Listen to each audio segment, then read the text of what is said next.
প্রথমত ধন্যবাদ আমন্ত্রিত ভাইকে আমাকে এখানে আমন্ত্রণ করার জন্য। বেশ কয়েকদিন আগেই ওনার সাথে কথা হচ্ছিল, তো পরে উনি আমাকে এখানে আমন্ত্রণ জানালেন। আলহামদুলিল্লাহ সেখানে এসে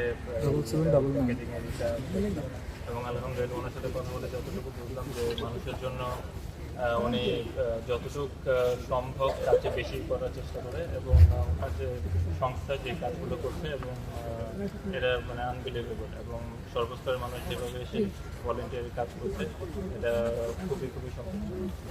আপনি যেহেতু এসেছেন এরকম একটি উদ্যোগে নিশ্চয়ই আপনারও অংশগ্রহণ থাকবে, সেই বিষয়টা একটু জানতে চাচ্ছিলাম। ওই বিষয়টা আমি প্রকাশ করতে চাই না, কারণ এটা রিজনটাও আমি ওনাকে বলেছি, ওটা খুব ভালো করে উনি জানেন। এটা এটা আল্লাহর কাছে জমা থাকবে, এটাই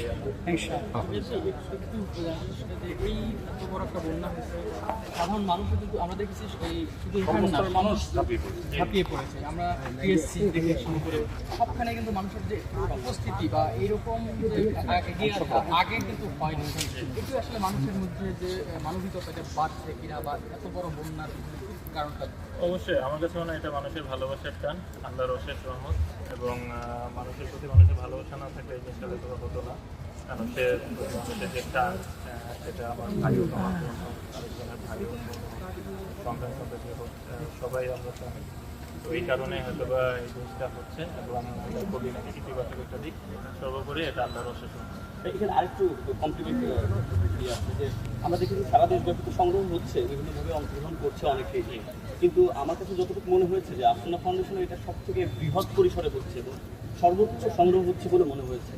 এইখানে আস্থার কোনো মানে জায়গাটা তৈরি হয়েছে না, আলাদা কোনো আস্থার জায়গা তৈরি হয়েছে কিনা এটা এক কথায় মানে বলা যায়, কারণ যদি মানুষের আস্থাটা যদি ওই পর্যায়ে না থাকতো তাহলে হয়তো বা এরকম মানুষ হয়তো রেস করাটাও কঠিন হয়ে যেত। আমি আবারও বলছি, এটা আল্লাহর অশেষ রহমত, এবং এটা মানুষের আস্থার একটা প্রতিদানও বলতে পারে। আস-সুন্নাহ ফাউন্ডেশন, উম্মার স্বার্থে সুন্নাহর সাথে।